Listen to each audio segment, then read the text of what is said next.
പ്രിയപ്പെട്ട കാക്കു, ഇന്നത്തെ ദിവസത്തിന്റെ പ്രത്യേകത എന്നൊക്കെ അറിയായിരിക്കും അല്ലേ?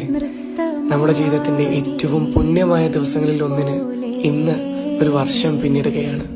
എങ്കിലും ഇന്നും എന്നെ പുതുമയോടെ സ്നേഹിക്കുന്ന, മറ്റാരേക്കാളും എന്നെ മനസ്സിലാക്കുന്ന, സങ്കടങ്ങളിൽ കൂട്ടിയിരിക്കുന്ന, തിരക്കുകൾക്കിടയിലും എന്നെ കേട്ടിരിക്കുന്ന പ്രിയപ്പെട്ടവനെ, സ്നേഹം മാത്രം. ശരിക്കും പറഞ്ഞാൽ എത്ര ഭാഗ്യവതിയാണ് ഞാൻ. നിങ്ങളെ സ്നേഹവും സംരക്ഷണവുമാണ് ഓരോ ദിവസവും എനിക്ക് സുഖവും സന്തോഷവും നൽകുന്നത്. നിങ്ങള് എന്റെ പ്രാർത്ഥനയുടെ ഉത്തരാണ്, എന്റെ മനസ്സിന്റെ സന്തോഷം. പടച്ചവനോട് ഞാൻ വീണ്ടും പ്രാർത്ഥിക്കുന്നു, നമ്മുടെ മധുര സ്മരണകൾ കൂട്ടിവെച്ച് ഒരുപാട് കാലം സന്തോഷത്തോടെ ഒരുമിച്ചിരിക്കാൻ കഴിയട്ടെ. എന്നും സ്നേഹത്താൽ, ദയയാൽ, കരുതലിനാൽ, വിശ്വാസത്തിനാൽ നമ്മൾ മുന്നോട്ട് പോവട്ടെ. ശരീരം കൊണ്ട് ഞങ്ങളെ കൂടെ ഇല്ലെങ്കിലും എന്റെ മനസ്സിലെപ്പോഴും നിങ്ങൾ തന്നെയാണ് കേട്ടോ. I am really